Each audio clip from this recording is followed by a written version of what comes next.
अभी मुझसे किसी सन्यासी ने पत्र लिख के पूछा, अब वो है मेरे सन्यासी, मगर उनको पता नहीं कि कहीं न कहीं भीतर रोग है उनको। उन्होंने लिख के पूछा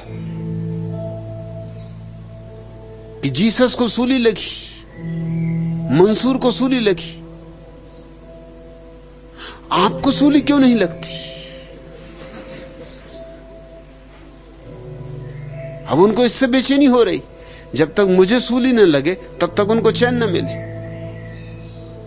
अड़चन में उनकी समझता हूं, अड़चन उनकी हो रही कि मुझे सूली लग जाए तो वो कह सके देखा हमारा गुरु।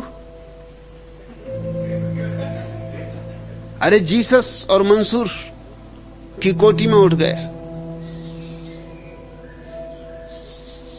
उनको बड़ी हैरानी हो रही कि मुझे सूली क्यों नहीं लग रही।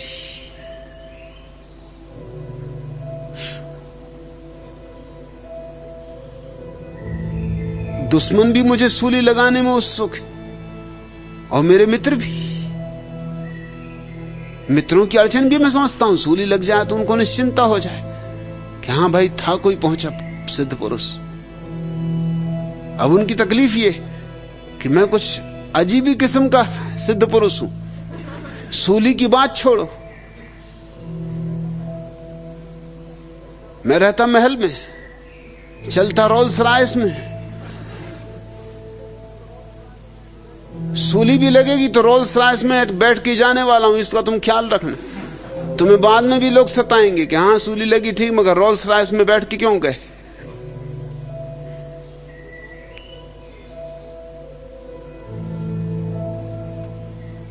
उससे भी वो भी उन्होंने लिखा है कि क्या मामला है। आप तो कहते हैं सत्य बोलने वालों को सूली लगती, आपको सूली तो लगती नहीं, उल्टे आप रोल्स रॉयस में चलते।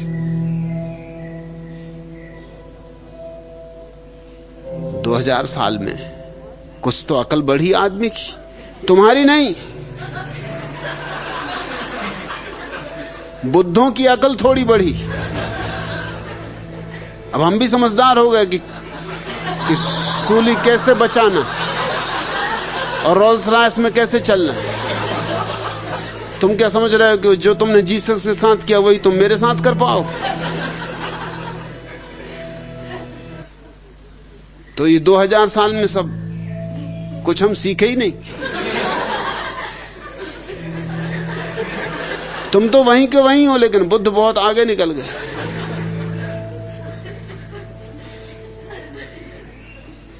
मगर तुम्हारा प्रश्न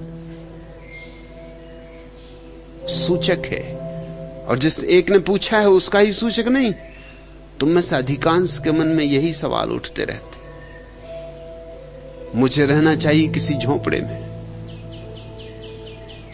तो तुम्हारे चित्त को बड़ी शांति मिले। तकलीफ मुझे हो, शांति तुमको मिले, यह भी खूब रही।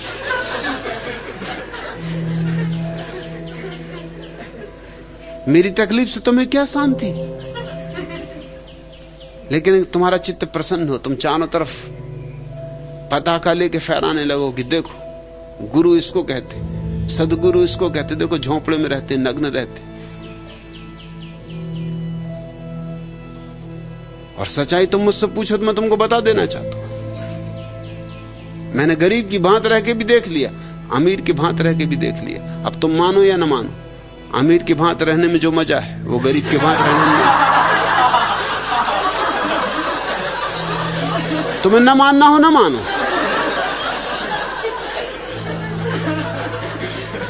अमीरी का मजा ही कुछ और।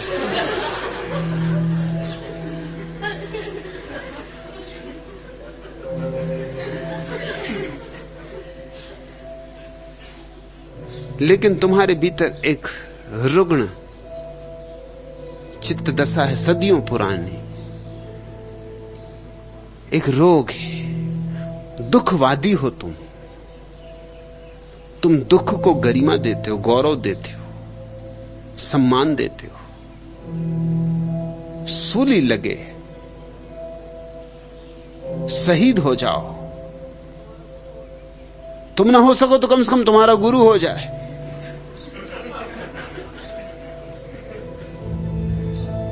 तुम मेरे कंधे पे भी रख के बंदूक चलाने के इरादे रखते हो, असंभव।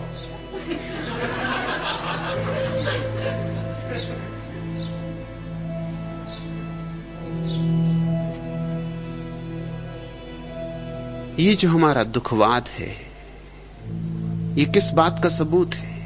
ये एक बात का सबूत है, हम अपने भ्रमों में इतना ज्यादा अपने को जोड़ रखते कि हमारे किसी भ्रम को हम टूटने नहीं देना चाहते। जैसे तुमने सद्गुरुओं के संबंध में भी भ्रम बांध रखे, वो पूरे होने चाहिए। तुम्हारे भ्रम पूरे करने को मेरा कोई दायित्व है? तुम पालो भ्रम, पूरे मैं करूं। सद्गुरु कैसा होना चाहिए निर्णय तुम करो और उस हिसाब से चलूं मैं।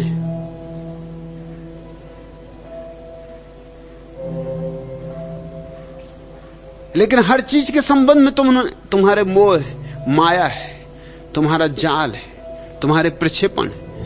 तुम फिर उन्हीं के हिसाब को चलते हो मान के, तुम उन्हीं को पकड़ के चलते हो और तुम चाहते हो कि वो पूरे होने चाहिए। उनके पूरे होने का नाम मोह है, पूरे होने की आकांक्षा का नाम मोह है।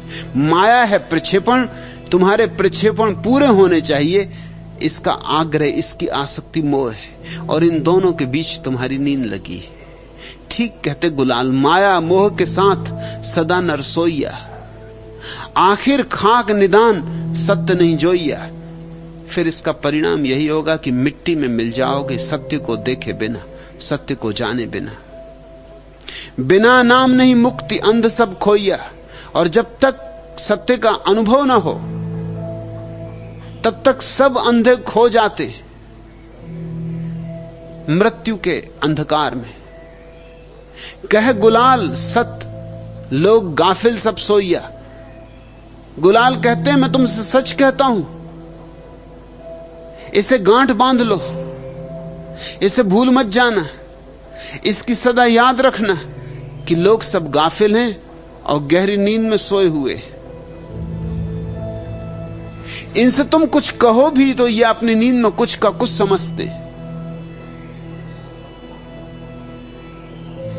इनकी नींद की परतें इतनी गहरी हैं कि इन तक सत्य की आवाज भी पहुंचाना चाहो तो विकृत होकर पहुंचती,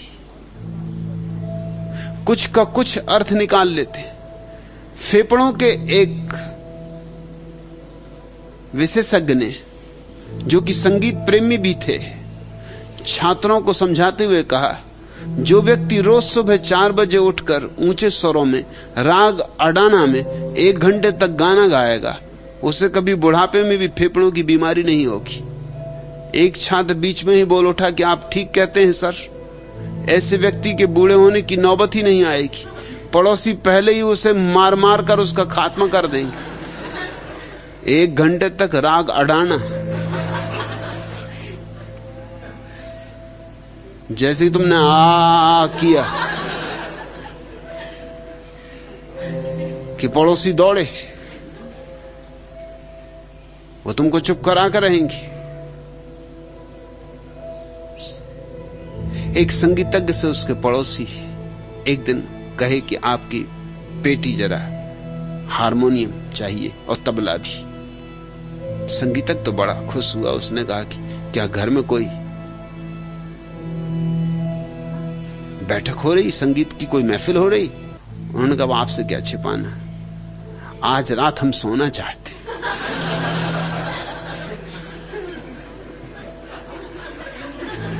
आज महीने भर से आप ऐसे राग अलाप रहे हो।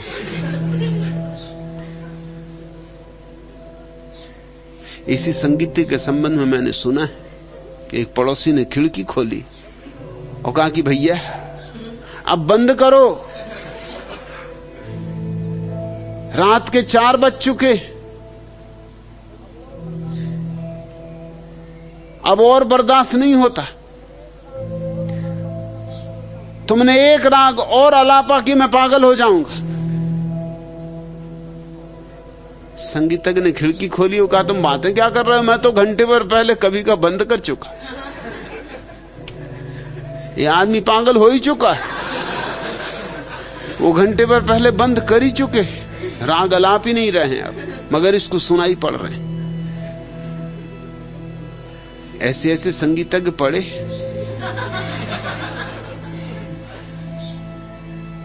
मगर संगीत को समझना हो तो संगीत से कुछ तालमेल होना चाहिए, संगीत की कुछ रुचि, संगीत के साथ कुछ संबंध होना चाहिए, नहीं तो नहीं समझ सकोगे। और जितना ऊंचा होगा संगीत उतना ही मुश्किल हो जाएगा। हां, कोई हिंदी फिल्म का धूम धड़ाका हो तो सभी को समझ में आता है, क्योंकि संगीत तो उसमें कुछ भी नहीं, उछल कूद है, कवायद है, वर्जिश, एक तरह का योग समझो कि कुछ लोगों की कुंडलनी जाग गई, वो एकदम से कूद रहे हैं, उछल रहे हैं, ढोल ढमास पीट रहे हैं, ये सबको समझ में आता। भांगड़ा, ये सबको समझ में आता है, इसमें कोई समझने की जरूरत नहीं। कुछ न बने तो भांगड़ा तो कर ही सकते हो। लेकिन जितना ही संगीत ऊंचा होगा उतना ही मुश्किल होता जाएगा। और सत्य तो परम संगीत है, उससे पार तो कुछ भी नहीं। उसे तुम अपनी नींद में ना समझ सकोगे। उसे समझने के लिए तो जरूरी होगा कि तुम जागो।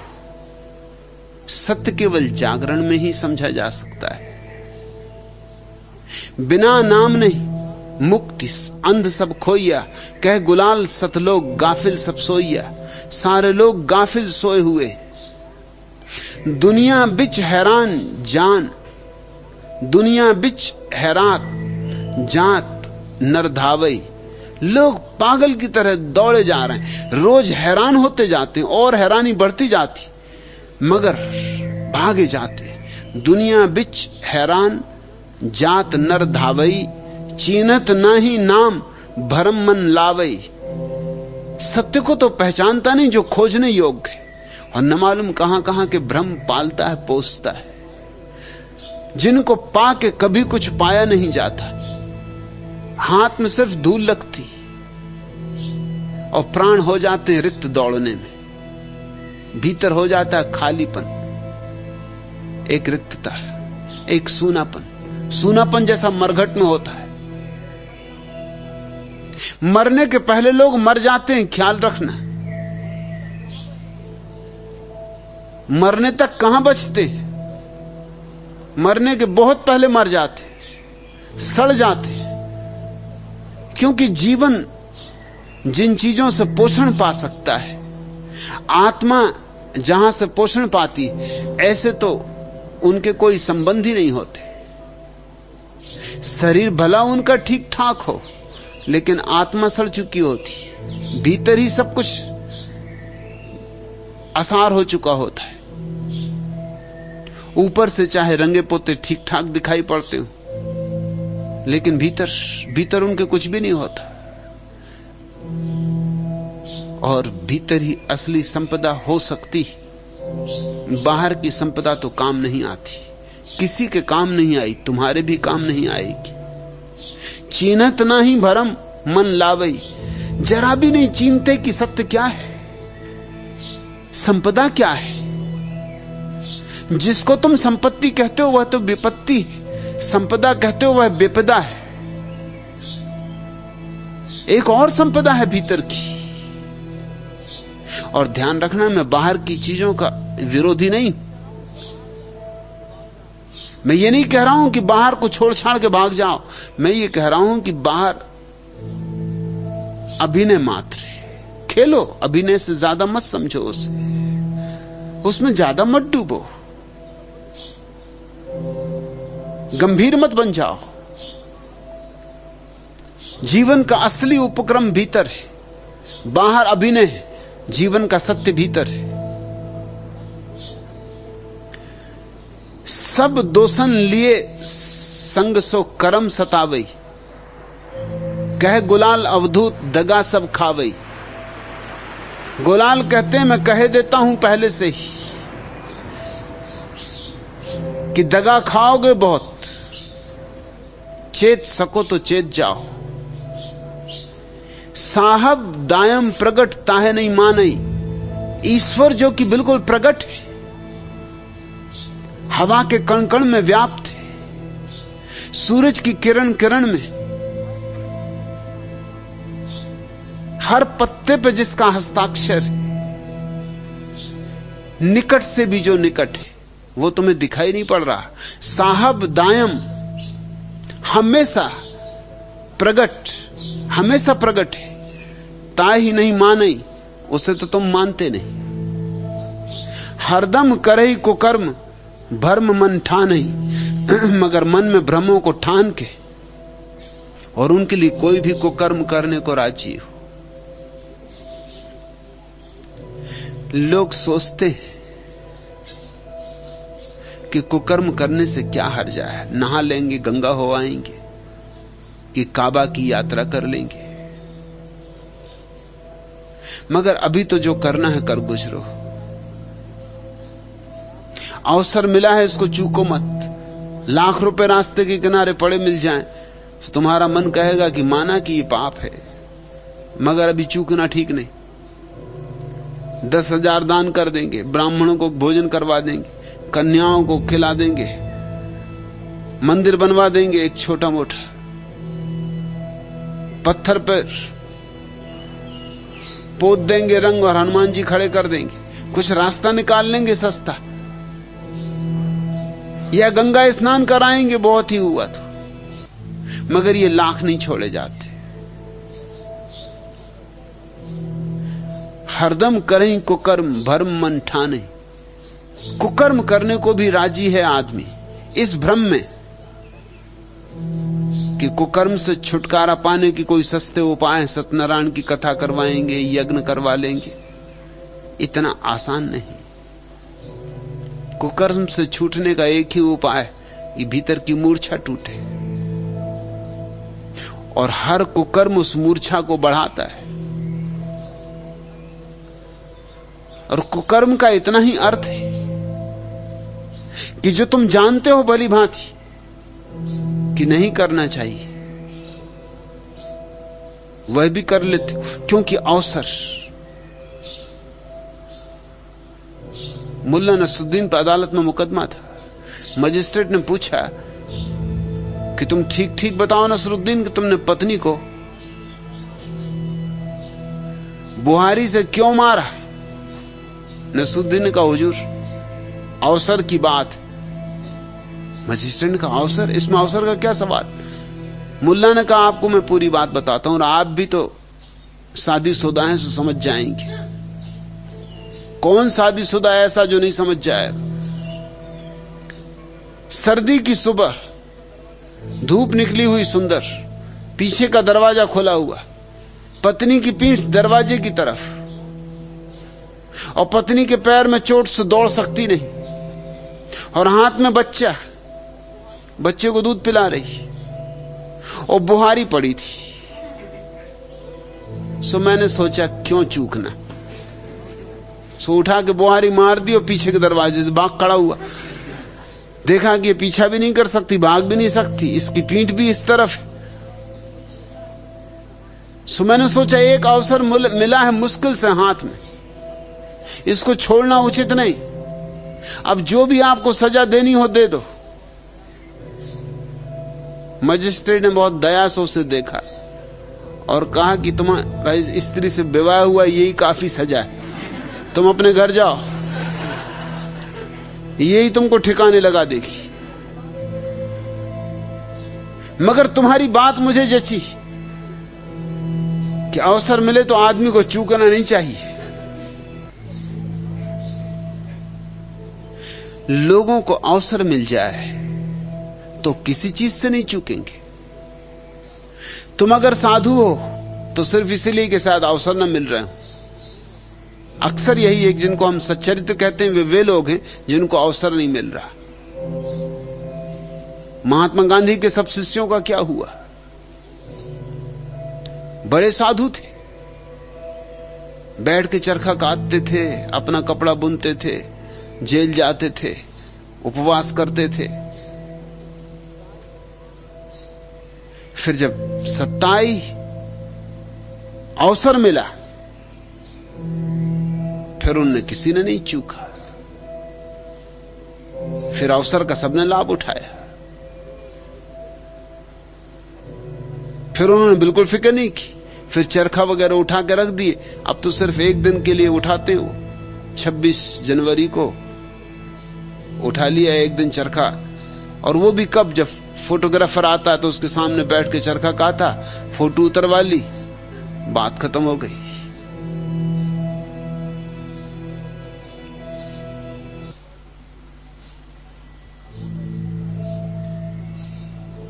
कहां गए ये सारे साधु संत जो महात्मा गांधी ने पैदा किए थे? अवसर खा गया। साधु संत थे अवसर न होने की वजह से। अवसर मिलते ही असलियत खुल गई। अवसर मिलते ही पता चलता है कि तुम्हारा वास्तविक स्वरूप क्या है।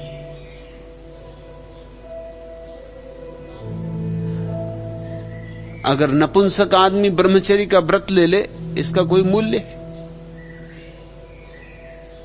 इसका कोई मूल्य नहीं। बूढ़ा आदमी जब मांसाहार पचा ना सकता हो, शाकाहारी हो जाए, इसका कोई मूल्य है? इसका कोई भी मूल्य नहीं। मूल्य तो तब है जब अवसर रहते तुम जागरूकता से व्यवहार करते हो, और वही करते हो जो करने योग्य है। ये भगोड़ा सन्यास जो पैदा हुआ था, इसलिए पैदा हुआ था कि अवसर से हट जाओ। भगोड़ेपन का और कोई मतलब ना था। अवसर ही नहीं रहेगा तो तुम कैसे पाप करोगे? लेकिन अवसर का न होना पाप का अभाव नहीं है। पाप भीतर बैठा रहेगा, फिर कभी अवसर मिल जाएगा तो निकल के बाहर आ जाएगा। मैंने इसलिए सन्यासी को अपने कहा है, भागना मत, अवसर के बीच में रहना, और अवसर के बीच में ही जागना। अवसर भी हो और अवसर का उपयोग मत करना, तो कुछ तुम्हारे भीतर बल पैदा होगा, आत्मबल पैदा होगा, तुम्हारे भीतर जन्म होगा वस्तुतः एक व्यक्तित्व का, गरिमापूर्ण संगीत में। झूठ करें व्यवहार, सत्य नहीं जाने। सारा व्यवहार तुम्हारा झूठ है। सच पूछो तो हम झूठ को ही अब व्यवहार कहने लगे। हमारा व्यवहार इतना झूठ हो गया कि व्यवहार का मतलब ही होता है कि झूठ। जैनों में दो नए कहे जाते, निश्चय ने और व्यवहार ने। बड़े पंडित भी क्या क्या खोजते रहते। निश्चय ने का अर्थ है सत्य जैसा है वैसा कहना, और व्यवहार ने का अर्थ है जैसा कहना चाहिए, जैसा रुचे जचे लोगों को वैसा कहना। निश्चय की कोई बात नहीं करता, क्योंकि निश्चय की बात करनी तो खतरनाक है। निश्चय तो यह है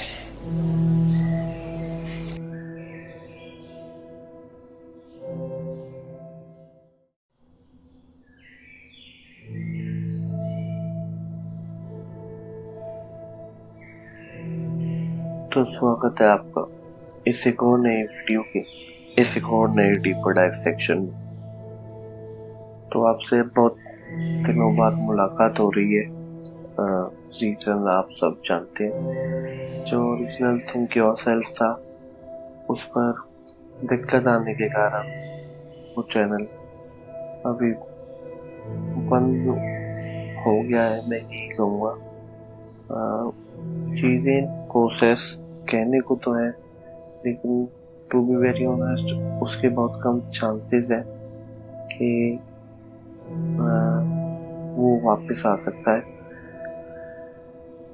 लेकिन एज आई सेड, उम्मीद तो है, और उम्मीद पर दुनिया कायम है। तो शायद देखो अगर उसका कुछ होता है तो मैं आपको अपडेट देता रहूँगा। आप सब लोग हमारे साथ टेलीग्राम पर जुड़े, इंस्टाग्राम पर जुड़े। वहाँ मैं सारी अपडेट्स पोस्ट करता रहता हूँ कि क्या होगा कैसे होगा। मुझे उम्मीद है आप सब लोग मेरा उसी तरीके से साथ देंगे और मुझे उतना ही प्यार देंगे जितना आपने थिंक योरसेल्फ को दिया था। यहाँ नाम जरूर बदल गया हो, अभी जरूर थिंक अगेन हो गया हो, लेकिन हमारा पर्पस आज भी वही है जो कभी पहले था। आपको खुद की सोच को डेवलप कराना, ना कि बस किसी के कहने के अनुसार या किसी के कहने को फॉलो करना। इसी को आगे बढ़ाते हुए हमने ये और एक नई कोशिश शुरू करी है। आप लोग कमेंट्स में जरूर बताएंगे आपको ये कोशिश कैसी लगी, किस किस टॉपिक पर आप और सुनना चाहते हैं, किस किस टॉपिक को आप और एक्सप्लोर करना चाहते हैं। आप जरूर कमेंट्स में बताएं इस पर्टिकुलर वीडियो पर आपके क्या विचार थे, आपको क्या लगा कि क्या होना चाहिए, क्या बोला गया, उसमें क्या चेंजेस हो या जो भी आपको लगा हो, आप प्लीज उसको कमेंट में जरूर बताएं। एज ये वीडियो छोटी थी तो इसका डीपर डाइव सेक्शन इसी के अकॉर्डिंग होगा, तो इसमें सेक्शन एज सच नहीं बटेंगे कि माई पीओवी और बाकी सारे सेक्शन है ना। इसमें काइंड ऑफ मर्ज सी करने की कोशिश है हमारी, एज क्योंकि छोटी है वीडियो तो सिंपल रहता है कि अगर एक ही फ्लो में सारी बातें आपको बोलती, इसमें टॉपिक वाइज बांट दो तो फिर दिक्कत हो जाती है, वो बातें सारी सामने आ नहीं पाती। एज ए स्पीकर मेरे को तो फाउंडेशन में जाना पड़ता है। तो चलिए शुरू करते हैं हम अपने इस डीपर डाइव सेक्शन को।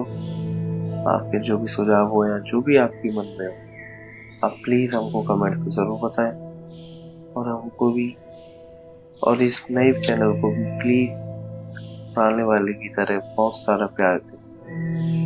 मुझे उम्मीद है कि आप हमको उससे भी ज्यादा प्यार देंगे। तो चलिए शुरू करते हैं। तो सबसे पहले हम शुरुआत करते हैं, इसमें मेरी पीओवी सेक्शन में ये सारी चीजें मिक्स हैं, तो हम शुरू करते हैं। लाइफ का सत्य किसी सूली पर टका हुआ नहीं, या मैं किसी दुख में छिपा हुआ नहीं। हमने दुख को इतना ग्लोरीफाई कर दिया कि हमें लगता है कि जहाँ जहाँ दुख है वही सत्य है, और जहाँ आनंद आ जाता है वो सत्य से दूर हो जाता है। साइकोलॉजी कहती है कि इंसान सफरिंग को सैक्रेड बना देता है, उसे सत्य और गहराई का प्रमाण मान लेता है। उसे लगता है कि जहाँ सफरिंग है और जहाँ चीजें मुश्किल होती जा रही है वहाँ उसके लिए सारी चीजें आसान है, और वो चीजों को एक सैक्रेड यानी होती है पॉजिटिव वे में देखता है कि चलो अच्छी बात है। लेकिन ध्यान की परंपरा लाओ से और ओशो सब कहते हैं सत्य दुख में नहीं जागरण में है। तुम्हें महान गुरु वह नहीं बनाता कि वह कितनी पीड़ा झेल रहा है, बल्कि वह बताता है कि वह तुम्हें कितनी स्पष्टता दे सकता है, कितना साहस दे सकता है, कितना जागरण दे सकता है। लाइफ का खेल बाहर से कितना भी जटिल दिखे, सत्य हमेशा भीतर बैठा है, एक सरल शांत और अनुभव के रूप। बाहर महल हो या झोपड़ी, यह सब सिर्फ मंच है। नाटक खत्म होता पर अभिनेता का असली घर भीतर है। आज विज्ञान यह कहता है कि मनुष्य के भीतर ट्रांसफॉर्मेशन की क्षमता है, और आधुनिकता कहती है कि ट्रांसफॉर्मेशन की कुंजी जागरण है। दोनों मिलकर एक ही बात कहते हैं, अपने भीतर की नींद को तोड़ो, बाकी सब अपने आप बदल जाए। विज्ञान की जब हम बात करते हैं तो हम देखते हैं कि मॉडर्न साइकोलॉजी क्लियरली शो करती है मनुष्य में पीड़ा को महिमा देने की आदत बहुत ही ज्यादा परसेंटेज में पाई जाती है। इसको साइकोलॉजी में मॉरल एलिवेशन थ्रू सफरिंग कहा जाता है। यूनिवर्सिटी ऑफ वर्जीनिया की हाल ही एक अध्ययन बताती है कि लोग सफरिंग को ऑटोमेटिकली ऑथेंसिटी से जोड़ते हैं। वैज्ञानिकों ने पाया कि जब किसी व्यक्ति को तकलीफ झेलता दिखाया जाता है, लोग उसे ज्यादा सिंपैथी, ज्यादा मोरलिटी में हाई और ज्यादा महान समझ लेते हैं। इस फिनोमेना को द मार्टिरडम बाइस कहा जाता है। यह वही मनोवैज्ञानिक है जिसके बारे में ओशो कहते हैं, लोग सोचते हैं यदि गुरु सूली पर चढ़ेगा तो वह सच्चा गुरु। और ये हम सबके बीच में है। हम देखते हैं कि अगर आप लोग ओशो को फॉलो करते हैं, या फॉलो से इन दी सेंस अगर आप सुनते हैं और आप बातें कोशिश करते हैं आप अप्लाई करने की, लेकिन आप देखते कि आप अगर नॉर्मल सोसाइटी में ओशो का नाम लोगे तो जैसे ओशो ने कहा है कि वीडियो में ओशो ने खुद ने कहा, अगर तुम मेरा नाम समाज के सामने लोगे तो तुम्हें निंदा होगी, तुम्हें गालियां पड़े। वो इसलिए क्योंकि ओशो ने कभी अपने जीवन को उस तरीके से नहीं दिखाया कि वो पीड़ा में है, उनके साथ गलत हो रहा है। उन्होंने तो बल्कि एक लग्जरियस लाइफ जीकर दिखाई, जहाँ आम लोगों के पास एक रॉयल्स रॉयल होना, आम कह रहा हूँ, अमीर लोगों के पास एक रॉयल्स रॉयल्स होना बहुत बड़ी बात है। वहाँ के पास 90+ थे। तो वो सोचो, क्रिटिसिज्म तो दुनिया देगी क्योंकि उनके हिसाब से वो उनके टेन्योर से बाहर है, उनके सफरिंग की साइकोलॉजी से बाहर। इसी के विषय में डीप साइकोलॉजी भी ओशो की बात को पुष्टि करती है। 2020 में स्टैनफोर्ड यूनिवर्सिटी के एक अध्ययन में दिखाया गया कि मनुष्य दूसरों को वैसे नहीं देखता जैसे वे हैं, बल्कि जैसे वह उन्हें देखना चाहता है उसी तरीके से वह उनको देखता है। मतलब एक उसका परसेप्शन एक और उसके खुद की पीओवी से ही देखना चाहता है, ना कि आइडियल सिनेरियो में जहां अपनी जजमेंट को ना सोचे और सामने वाले को देखे। न्यूरोसाइंस ने ब्रेन fMRI स्कैन्स का उपयोग किया और पाया कि जब हम किसी व्यक्ति के प्रति स्ट्रॉन्ग भावना रखते हैं, चाहे प्रेम या भक्ति, हमारा दिमाग फैक्चुअल इंफॉर्मेशन को इग्नोर कर देता है और प्रोजेक्शन को सच मानने लगता है। इसे मोटिवेटेड परसेप्शन कहा जाता है। यह वही है जो ओशो कहते हैं, तुम गुरु को जैसा होना चाहिए उसकी एक छवि बना लेते हो और फिर उसी छवि में फिट करने की उससे के लिए व्यक्तित्व के रूप में बदलाव में डालते हो। सत्य को पहचान न पाने की बात कॉग्निटिव साइंस में इल्यूजन ऑफ कंप्रेशन के नाम से जानी जाती। 2013 के प्रिंसटन स्टडी में दिखाया गया कि लोग अक्सर वह सोचते हैं कि उन्हें किस बात की गहरी समझ है, जबकि वे केवल सुपरफिशियल जानकारी रखते हैं। यह मानसिक भ्रम अक्सर आधुनिकता और धर्म में सबसे ज्यादा दिखाई देता है। लोग सोचते हैं कि उन्हें सत्य का ज्ञान है, लेकिन वास्तव में वे इनहेरिटेड बिलीफ्स को सच मानते हैं। और ये तो हम सबके बीच में कॉमन है। आपके खुद के घर वाले या बिल्कुल निजी लोग आपके ऐसे पूछ जाएंगे जो आपको इस बात पर आपसे घंटों भर बहस कर सकते हैं, केवल उन पॉइंट्स पर जिन पॉइंट्स को उन्होंने माना हुआ है। उन्होंने ना शिव पुराण और ऐसे कुछ ग्रंथ नहीं पढ़े, लेकिन आप उनसे बात करो, उन्हें सब पता है कि कब क्या हुआ था, कब किसने क्या हुआ। और उनको एक तो इसको सच मानना कि ये वो है, दूसरी बात उनके हिसाब से बस यही सच है। आप ये देखो कि हम सबके बीच में ऐसे लोग हैं, और शायद हम में से भी वो एक कुछ है कि उस चीज को इतनी ज्यादा बड़ा चढ़ा कर दिखाना, उस चीज को मतलब कि ये सोच लेना कि हाँ बस यही सच है जो मुझे पता है। आपको सोचो इसमें कितनी मूर्खता है। अगर तुम ये कर रहे हो तो तुम खुद सोचो, क्या बस वही सत्य है जो तुम्हें पता है? क्या कभी ऐसा हो सकता है? अगर आप लॉजिकल थिंकिंग, नेशनल थिंकिंग रखोगे तो ऐसा कभी नहीं हो सकता, क्योंकि हर चीज के अलग अलग पर्सपेक्टिव, हर चीज के अलग अलग चीजें होती है। हम बस अपने इनहेरिटेड बिलीफ को मान लेते हैं और उसको इतना ज्यादा सच मान लेते हैं कि हम समझते हैं कि हमें तो बहुत ज्यादा तगड़ी नॉलेज हो गई है। बहस करते हैं हम लिटरली 2-3 घंटे तक बहस कर सकते हैं।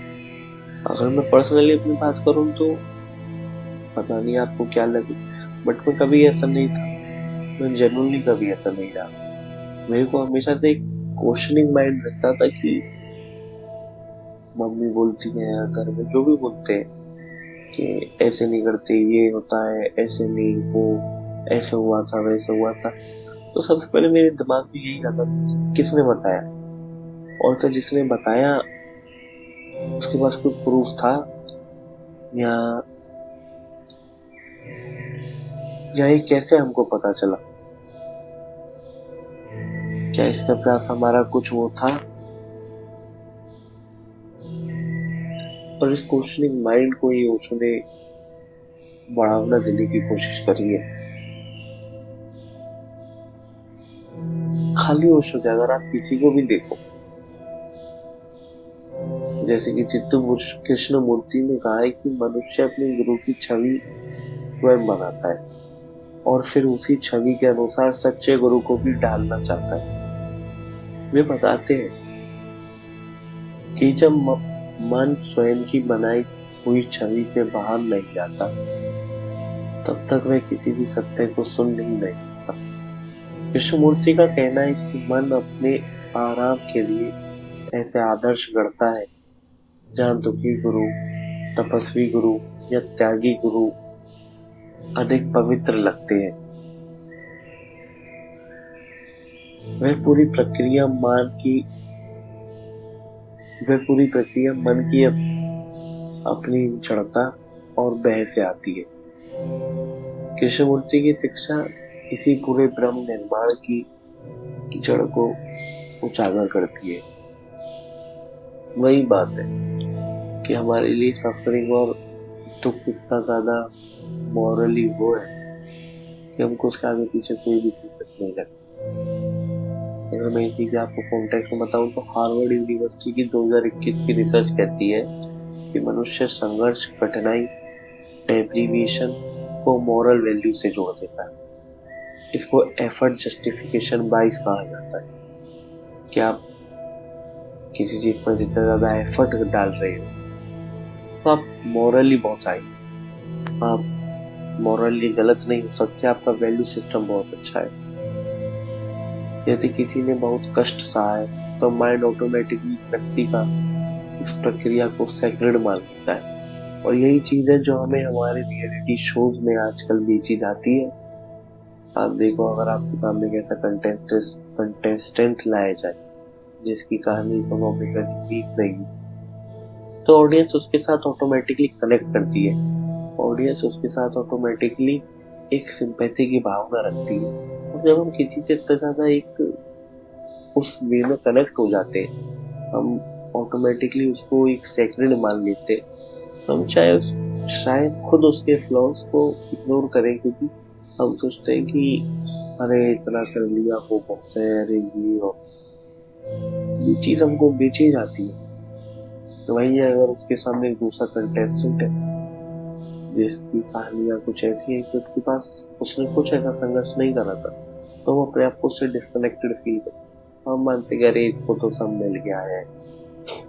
वो अगर उससे ज्यादा भी अच्छी परफॉर्मेंस हमारे सामने दे दे, हम उसको जब भी नकारेंगे, हम उसको जब भी बेटर नहीं मानेंगे। क्यों? क्योंकि वह संघर्ष नहीं दिख रहा। हाँ, संघर्ष होना अगर किसी का जीवन में है तो वो एक अलग बात है, लेकिन खाली संघर्ष से सारी चीजें जस्टिफाई नहीं होती। हम बस बाइनरी सोचने की कोशिश करते हैं हम लोग, 0 या 1, या तो 0 या 100%। लेकिन दुनिया वो सारी चीजें डेसिमल्स में एग्जिस्ट करती है। दुनिया 0.1, 0.2, 0.12, 0.012 इसमें एग्जिस्ट करती है, बाकी केवल 0। मॉडर्न बिहेवियरल इकोनॉमिक्स इस बात को द पावर पैराडॉक्स और स्पिरिचुअल मॉरलिटी के रूप में समझाते हैं।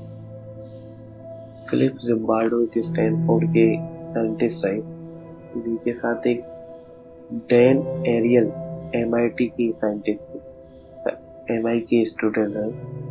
इन दोनों ने मिलकर एक रिसर्च करी जिसमें उन्होंने पाया कि अफसर शक्ति और अनियमितता मिलने पर एक अच्छा व्यक्ति भी अनएथिकल चॉइसेस करता है। द स्टैनफोर्ड प्रिजन एक्सपेरिमेंट ने से सबसे ज्यादा स्पष्ट किया कि परिस्थितियां और अवसर इंसान के नैतिक व्यवहार को अचानक बदल सकते हैं। यही बात ओशो ने करी, हमें जो कहानी सुनाई मुल्ला नसरुद्दीन, उसको उसने बोला कि अगर मेरे पास मौका था तो मैं क्यों नहीं करूं। ये वही है, ये हम इंडियंस के बीच में तो हद से ज्यादा है। कितनी ज्यादा वीडियो वायरल होती है हमारी फॉरेन की। अभी आपने रिसेंट में देखी हो, एक यूएस की वीडियो वायरल हुई थी। एक इंडियन सुपरमार्केट थी, वहाँ पे इंडियन सुपरमार्केट मतलब एक इंडियन सुपरमार्केट में वहाँ घूम रहा था। उसने एक सीन देखा कि अगर आप अपना सामान लेते हो और जो कैश काउंटर है वो पीछे की साइड है, तो आप टेक्निकली अगर आपने एक दो चीज कुछ लिए हुए हैं तो आप डायरेक्टली वहां से कैश आउट कर सकते हो, क्योंकि डोर पर कोई चेक नहीं कर रहा है कि आपने बिल पेमेंट करी है या नहीं करी। आप देखोगे हमारे इंडियन सुपरमार्केट्स में ऐसा नहीं होता। वहाँ हर जगह एक बंदा खड़ा होता है जो चेक करता है, आपके हाथ से आपका बिल लेगा, आपका सामान देखेगा, टाइम गिनते भी, या तो कैश काउंटर पे काउंटिंग हो जाती है सारे आइटम्स की, बिल वहां नहीं होती तो एग्जिट पर होती है। कई कई जगह दो बार होती है, कैश काउंटर पर अलग होती है, वहां अलग होती है। लेकिन मैं जो ये बता रहा हूँ शायद आप सबने देखी होगी वो वीडियो, वहाँ कोई नहीं था उस पर एग्जिट पर। आप अगर एग्जिट पर कोई नहीं था तो वो एक इंडियन ही था उस वीडियो में, ही वो जस्ट रोमिंग अराउंड, चेक कर रहा था बार बार, वो बार बार बाहर जाता था, देखता था कि क्या मैं ऐसे जा सकता हूँ, फिर वापस अंदर आ जाता था, फिर जाता था, फिर देखता था कि क्या सच में जाया जा सकता है, और फिर वापस अंदर आ जाता था। ये सब चीजों ना अपने हाथ में कुछ ना कुछ सामान लेकर करे जा रहा था। तो उसने सोचा कि ऐसा करा ही जा सकता है, तो क्यों ना मैं ये सारा सामान ही ऐसे बाहर ले जाऊं। अब जब वो इतनी बार बार यूजुअल एक्टिविटी कर रहा था, तो जो शॉप का ओनर था उसने देखा कि कैमरे से देखा कि ये कौन है जो बार बार ऐसे ऐसे कर, उसको उस पर ध्यान चला गया। और फिर जैसे ही उसने, वो जो बंदा था वहाँ शायद औरत थी, शायद मेरे को एग्जैक्टली याद नहीं आ रहा, शायद लीडी थी, तो जो भी था चलो, वो फिर उसने क्या करा, सारा सामान अपना लिया और वहां से बाहर जाने की पूरी कोशिश करने, मतलब वो वहां से बाहर निकल ही रहा था। इनफैक्ट उसने गेट भी क्रॉस कर दिया। तो जैसे उसने वो गेट क्रॉस करा, वहां से ओनर ने देख लिया कि अरे, क्योंकि उसको नजर थी, वो आया वहां पे भगा भगा के, अरे अरे अरे आप क्या कर रहे हो, यहाँ क्या कर रहे हो। फिर वहां पे उसने अपना डिफेंस दिया कि I was just going to see something, I was not going out, and मैं यहाँ से चोरी नहीं कर रही थी या चोरी नहीं कर रहा था। उस ओनर ने उसको बात ही नहीं सुनी, उसने डायरेक्टली कॉप को कॉल कर दी। पुलिस आई, पुलिस ने पूरी उसकी वो वीडियो क्लिप देखी, तो पुलिस बोलती है कि नहीं नहीं आप कर रहे थे। उसको वो लोग जेल ले जाने की बात करने लगे। फिर उसमें आगे भी बहुत सारी चीजें हुई, किस तरीके से अपना डिफेंस दिया। आप उसका डिफेंस सुनोगे, उसका डिफेंस था कि अरे यहाँ पर कोई था नहीं, तो मैं तो देख रहा था कि बाहर कैसे जाए कैसे नहीं जाए, और मैं बाहर भागा थोड़ी था, मैं तो बस देख रहा था, उसका ही डिफेंस था। तो यही हम सबके बीच में है, और इसमें मैं खाली हम इंडियंस को टारगेट नहीं कर रहा हूँ कि खाली हमारे ये वाली बात कि हम अनएथिकल चॉइसेस कर लेते हैं जहाँ हमारे पास मौका दिखे। लेकिन आप खुद भी समझते हैं हमारे कितने ज्यादा हम करते हैं। हमारे नए नए हाईवे बनते हैं, रातों रात दिन में हाईवे का उद्घाटन हुआ, रातों रात में उस हाईवे से सारी लाइटें, जो जो बीच में कुछ आर्टिकल्स ऐसा दिखा, क्या कहते हैं उसको, पोर्ट्री के लिए डेकोर आइटम किसी तरह रखे गए, वो रातों रात गायब हो गए। रेलवे में चीजें लगी, रातों रात में वहां से टंकियां वो सारी गायब हो गई। ये क्या है? ये सब वही तो है, एक अनएथिकल चॉइसेस उठा लेना जहां हमको पता है कि हमारे पास मौका है। हमको सोचो क्या ये सही है? ये क्या हमारी अनएथिकल चॉइसेस बस एक इस चीज पर डिपेंड करती है क्या क्या हमारे पास मौका है, कि हमारे पास मौका नहीं? हमारे खुद के लिए डिसबिलीफ पैदा करने वाली बात है।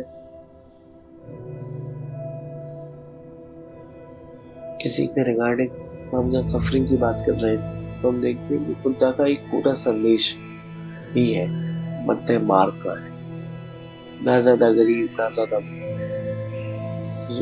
उन्होंने कठोर तपस्या को छोड़ दिया क्योंकि वह भी अहंकार का ही एक रूप है।